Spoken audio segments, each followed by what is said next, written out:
प्रिय विद्यार्थियों, बोर्ड परीक्षा नजदीक है, केवल 15 दिन शेष हैं। इस कड़ी में मैं आपके लिए लेके आया हूं 12वीं बोर्ड परीक्षा में पूछे जाने वाले कुछ महत्वपूर्ण प्रश्न। क्या होता है जब, ये जो प्रश्न है क्या होता है जब, 5 प्रश्न दिए जाते हैं 5 नंबर का, जो प्रत्येक 1-1 नंबर का होता है। और इन प्रश्नों में आपको केवल रासायनिक समीकरण देना होता है। तो केवल रासायनिक समीकरण लिखिए करके मैंने हेडिंग भी डाला है इसका। तो कुछ महत्वपूर्ण प्रश्नों का संग्रह लेके आया हूं, आज हम उसी के बारे में देखेंगे।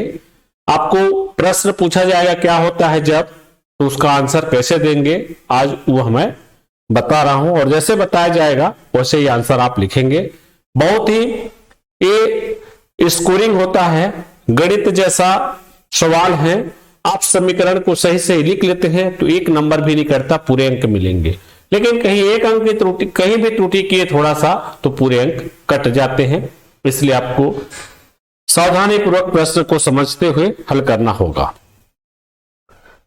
तो इसमें पहला प्रश्न है, एसिटिल क्लोराइड पर पैलेडियम युक्त बेरियम सल्फेट की उपस्थिति में हाइड्रोजन गैस प्रवाहित की जाती है। एक्चुअल में रोजेनमुंड अपचयन अभिक्रिया है। तो इसका उत्तर इस प्रकार से लिखोगे आप।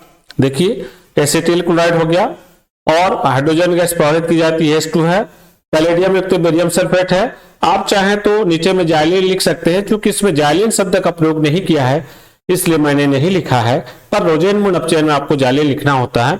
और इस एसिटिल क्लोराइड पर पैलेडियम युक्त बेरियम सल्फेट की उपस्थिति में हाइड्रोजन गैस प्रवाहित करते हैं तो एल्डिहाइड बनता है। देख रहे हैं एसिटिल्डिहाइड बना हुआ है। बेंजाइल क्लोराइड लेंगे तो बेंजाइल्डिहाइड बनता है, पर हमको जो प्रश्न पूछा गया उसी आधार पर हम इसको बना रहे हैं। अगला है, मेथिल साइनाइड पर स्टेनस क्लोराइड और हाइड्रोक्लोरिक अम्ल की उपस्थिति में अपचयन के पश्चात जल अपघटन किया जाता है। तो ये वह हो गया है, वह है, आप समझ जाएंगे। ये जो अभिक्रिया है स्टीफेन अभिक्रिया है। तो स्टीफेन अभिक्रिया का आप समीकरण लिख दो। देखिए, मेथिल साइनाइड पर स्टेनस क्लोराइड SnCl2 और हाइड्रोक्लोरिक अम्ल की उपस्थिति में अपचयन कराते हैं तो एक माध्यमिक उत्पाद बनाता है CH3CH डबल बॉन्ड NH।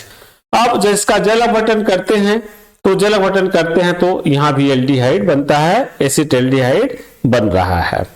आपको बस इसी प्रकार से समीकरण देना है। फिर है, कैल्शियम एसीटेट का शुष्क आसवन किया जाता है। तो कैल्शियम एसीटेट का सूत्र लिख देंगे, आसवन या गर्म का चिन्ह लगा दीजिए यहाँ पे। तो एसीटोन बनता है, तो कैल्शियम का मुख्य उत्पाद एसीटोन है। तो आप देख सकते हैं इस प्रकार से 2 मोल जो है कैल्शियम एसीटेट लिया गया है, 1 मोल कैल्शियम एसीटेट लिया गया है। तो कैल्शियम एसिड को आप CH3CO को CH3COO को इस प्रकार से लिख सकते हैं, और यहां से CH3CO CH3 बचता है तो एसीटोन हो गया, बाकी कैल्शियम कार्बोनेट के रूप में बाहर निकल जाता है। तो कैल्शियम एसीटेट के शुष्क आसवन से हमको एसीटोन प्राप्त होता है। इस प्रकार से प्रश्न पूछे जाएंगे, आपके केवल रासायनिक समीकरण ही देना है और आपको पूरे अंक मिल जाएंगे। ये सभी महत्वपूर्ण प्रश्न है, बिल्कुल आप लोगों को करना ही है। बार बार लिख लिख करके प्रैक्टिस करके देखिए, सूत्र याद होना चाहिए। फिर अगला है, एसिटिल्डिहाइड पर एथिल अल्कोहल की अभिक्रिया HCl गैस की उपस्थिति में की जाती है तो हेमीएसिटल बनता है। एसिटिल्डिहाइड के एथिल अल्कोहल के साथ क्रिया कराया गया है HCl की उपस्थिति में, उपस्थिति वाले को हमने एरो के ऊपर लिखा तो देखिए हेमीएसिटल बना है। फिर एसिटिल्डिहाइड पर टालेंस अभिकर्मक की क्रिया कराई जाती है, तो आप लोग प्रैक्टिकल भी करते हैं, रजत दर्पण बनता है। समीकरण को लिखना है। देखिए, एसिटिल्डिहाइड बोलता है तो मैं यहाँ एल्डिहाइड का ले लिया हूँ RCHO, टालेंस अभिकर्मक Ag2O RCOH, ये रजत दर्पण। तो आप क्या करना है, एसिटिल्डिहाइड लिया है, यहाँ पे मैं नहीं ले पाया, R के जगह में आप जो है एल्किल मूलक के जगह में CH3 अपनी ओर से और लिख लीजिए, तो यहां भी CH3 हो जाएगा। एसीटोन पर सोडियम हाइड्रोक्साइड और आयोडीन की क्रिया कराई जाती है, तो देखते हैं आयोडोफार्म बनता है इसमें। तो एसीटोन पर ये देखिए, एसीटोन है, आयोडीन है, क्षार है, सोडियम हाइड्रोक्साइड है। तो इसके साथ इसको गर्म करते हैं, सबसे पहले ट्राई आयोडीन एसीटोन बनता है, और उसके बाद ट्राई आयोडीन एसीटोन का पुनः क्षार की अधिकता में गर्म करने पर आयोडोफार्म का पीला अवक्षेप प्राप्त होता है। फिर है सोडियम एसीटेट की क्रिया सोडा लाइम से की जाती है। अब सोडा लाइम के आप जानते हैं कैल्शियम ऑक्साइड और सोडियम हाइड्रोक्साइड का मिश्रण सोडा लाइम कहलाता है। तो समीकरण इस प्रकार से होगा, 11वीं में भी आइए, ये सोडियम एसीटेट का सूत्र है, सोडा लाइम NaOH और CO का मिश्रण होता है, तो इसमें संतृप्त हाइड्रोकार्बन बनता है, एल्केन बनता है, मीथेन बनाया है। देखिए मीथेन बना है, ड्यूमा विधि के नाम से भी जाना जाता है। तो सोडियम एसीटेट की क्रिया सोडा लाइम से कराई जाती है तो मीथेन बन रहा है। ठीक है, इसको वी कार्बोक्सिलीकरण के नाम से भी जाना जाता है, तो वी कार्बोक्सिलीकरण भी देता है, तो आप इसको लिख सकते हैं। फिर है एसिटाल्डिहाइड का जिंक अमलगम और HCl की उपस्थिति में अपचयन कराई जाती है। देखिए जिंक अमलगम लिखा गया तो जिंक और Hg का मिश्रण होता है, तो HCl की उपस्थिति में अपचयन कराते हैं तो संतृप्त हाइड्रोकार्बन बनता है। एसिटाल्डिहाइड है और जिंक अमलगम की उपस्थिति में और HCl की उपस्थिति में जो है अपचयन हो रहा है, हाइड्रोजन के साथ अपचयन होता है ना, तो एल्केन बना, देखिए एथेन बना, यहाँ CH3 C2H6 हो जाएगा। अगला है एसिटिक अम्ल फास्फोरस पेंटाक्लोराइड से क्रिया करता है, तो एसिटिक अम्ल फास्फोरस पेंटाक्लोराइड से क्रिया करता है तो एसिटिल क्लोराइड बनता है, CH3COCl और POCl3 HCl बनता है। मुख्य उत्पाद एसिटिल क्लोराइड है इसमें। फिर एसिटिक अम्ल फास्फोरस पेंटाऑक्साइड से क्रिया करता है, P2O5 की उपस्थिति में क्रिया करता है या उस पेंटाऑक्साइड की उपस्थिति में क्रिया कराई जाती है, गर्म किया जाता है, तो ये क्या बनाएगा, एसिटिक एनहाइड्राइड बनता है। देखिए CH3COH एसिटिक अम्ल का 2 मोल लेते हैं जब फास्फोरस पेंटाऑक्साइड की उपस्थिति में इसको गर्म किया जाता है, ऐसा भी पूछा जाता है ना। तो यहाँ पे देखो लाल से लिख दिया हमें, यहाँ का H और यहाँ का OH निकल जाएगा, बाकी को हमने CH3CO इधर होकर के O लिख दिया, फिर CH3CO बचा। तो इस प्रकार से एसिटिक एनहाइड्राइड बनता है, समीकरण ऐसा लिखेंगे। फिर एक ग्रिग्नार्ड अभिकर्मक शुष्क ईथर की उपस्थिति में कार्बन डाइऑक्साइड से अभिक्रिया कर जल अपघटित करता है ना, ग्रिग्नार्ड अभिकर्मक के बारे में। तो या इसको सीधा सीधा ऐसा भी पूछ देता है, ग्रिग्नार्ड अभिकर्मक CO2 से क्रिया करता है करके। शुष्क ईथर की उपस्थिति को नहीं दिया जाता, पर आपको समझना होगा यहाँ पे, ठीक है। और कार्बोक्सिलिक अम्ल का निर्माण होता है इसमें, देखते हैं। ये देखिए ग्रिग्नार्ड अभिकर्मक RMGX कार्बन डाइऑक्साइड से क्रिया कर रहा है, शुष्क स्तर की उपस्थिति में तक माध्यमिक उत्पाद बनता है, फिर उसका जल अपघटन किया जाता है तो कार्बोक्सिलिक अम्ल बनता है RCOOH। फिर कार्बोक्सिलिक अम्ल की क्रिया एल्कोहल से कराते हैं, की जाती है तो क्या बनता है, तो एस्टर बनता है। आप लोग जानते हैं एस्टरीकरण भी, ये जो विधि है नाम जाना जाता है, एस्टरीकरण के नाम से भी आप जान सकते हैं। देखिए कार्बोक्सिलिक अम्ल RCOH और ROH एल्कोहल, तो यहां से पानी के अणु निकल जाएंगे, RCOR एल्कोहल बनेगा, ये अम्ल की उपस्थिति में होता है। तो कार्बोक्सिलिक अम्ल की क्रिया जो है एल्कोहल से की जाती है तो एस्टर बनता है। एसिटाल्डिहाइड की क्रिया हाइड्रोजन साइनाइड से की जाती है, या कि एसिटाल्डिहाइड का HCl से योग होता है तो साइनोहाइड्रिन बनता है, देख सकते हैं आप लोग, साइनोहाइड्रिन बनता है, ठीक है। इसी प्रकार से अगला है एल्डिहाइड की क्रिया सोडियम बाइसल्फाइड से की जाती है, योग अभिक्रिया है, इसका भी आप लोग प्रैक्टिकल में किए हैं। तो कीटोन का जब टेस्ट करते हैं, एल्डिहाइड का टेस्ट करते हैं, तो एल्डिहाइड की जब एसिटाल्डिहाइड की क्रिया सोडियम बाइसल्फाइड से क्रिया कराई जाती है तो एसिटाल्डिहाइड सोडियम बाइसल्फाइड बनता है। इस प्रकार से योग वाला यौगिक बनता है। फिर एसिटिक अम्ल की क्रिया सोडियम धातु से की जाती है तो सोडियम एसीटेट बनता है। देखिए कार्बोक्सिलिक अम्ल का सोडियम लवण बन रहा है, H निकल जाता है, इसके जगह Na आ जाता है, ठीक है।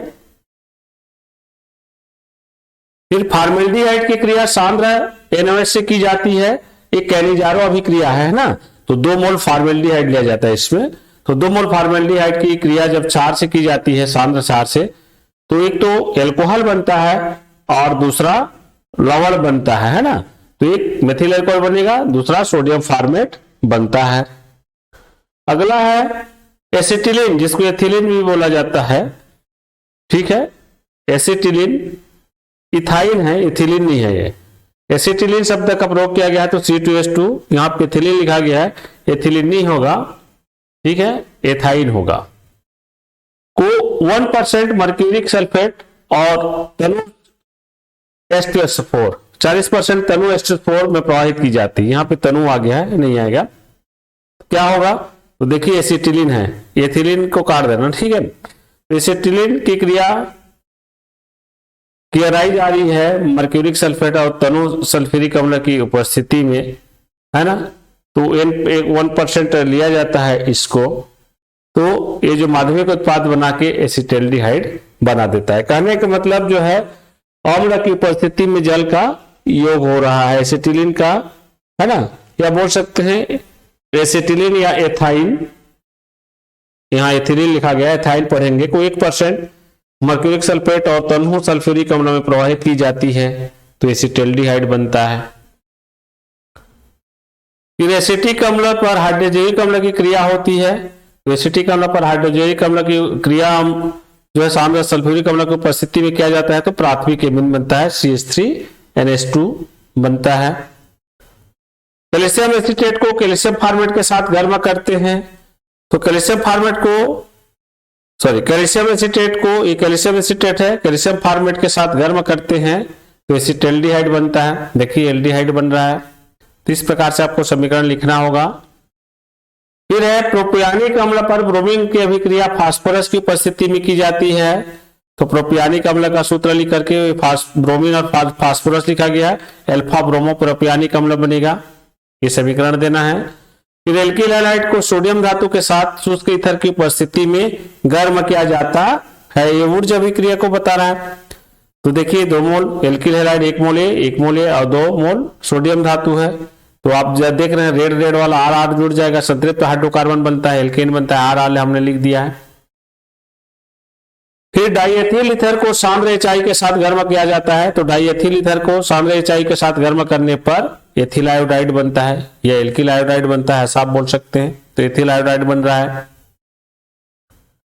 फिर है कार्बोक्सिलिक अम्ल को लिथियम एल्यूमिनियम हाइड्राइड द्वारा आप चयित करते हैं तो एल्कोहल बनता है, कार्बोक्सिलिक अम्ल का अपचयन होता है तो एल्कोहल बनता है। एथिल अल्कोहल पर जिंक चूर्ण की क्रिया होती है तो संतृप्त हाइड्रोकार्बन बनता है, जिंक ऑक्साइड अलग हो जाएगा और हाइड्रोजन C2H6 से बना देता है, एथेन बना दिया, मतलब संतृप्त हाइड्रोकार्बन बना रहा है। बेंजीन डाइज़ोनियम लवण का जल अपघटन किया जाता है तो फिनाल बनता है, बेंजीन डाइज़ोनियम लवण, बेंजीन डाइज़ोनियम क्लोराइड का सूत्र है, जल अपघटन कर रहे हैं H2O के साथ अम्ल की उपस्थिति में तो फिनाल बन रहा है, साथ में यहाँ का जो N2 निकल गया और HCl, यहाँ का एक HCl, ठीक है, और OH कहाँ चला जाता है, C6H5OH के साथ में। तो इस प्रकार से आपको समीकरण को ही केवल लिखना है जब परीक्षा में पूछा जाता है, और इस सभी महत्वपूर्ण प्रश्नों का संग्रह है जो संभावित है आपको इस वर्ष 2022 की परीक्षा में भी पूछे जाने की संभावना है। बिल्कुल आप इनको तैयार कर लीजिए 5 नंबर के लिए। फिर है एल्कीन के ओजोनी अपघटन से, तो एल्कीन का जब ओजोनी अपघटन किया जाता है कार्बन टेट्राक्लोराइड की उपस्थिति में तो सबसे पहले एथिलीन ओजोनाइड बनता है, और एथिलीन ओजोनाइड का जिंक चूर्ण की उपस्थिति में जल अपघटन करते हैं तो फॉर्मेल्डिहाइड बनता है। तो इस प्रकार से आप इन अभिक्रियाओं को अच्छा से तैयारी कर लीजिए, आपके लिए फायदाजनक होगा। Thanks for watching. अगर पसंद आए तो लाइक कर दीजिए, शेयर कर दीजिए, सब्सक्राइब कर दीजिए चैनल को, और अन्य वीडियो देखना है इस पाठ से प्लेलिस्ट में भी जाके विभिन्न पाठों का देखना है, अलग अलग यूनिट का बना दिया हूं मैं नोट्स के रूप में, तो आप इस लिंक पर जा सकते हैं, ये जो मेरा इस YouTube का लिंक है। ठीक है, आप सभी को पुनः धन्यवाद। परीक्षा की तैयारी करिए, पास में है, और लिख लिख करके प्रैक्टिस करिए। कार्बनिक रसायन के सूत्रों को बार बार लिखेंगे तो उतना ही आपको याद होगा, क्योंकि आपको परीक्षा में लिखना भी होता है। धन्यवाद।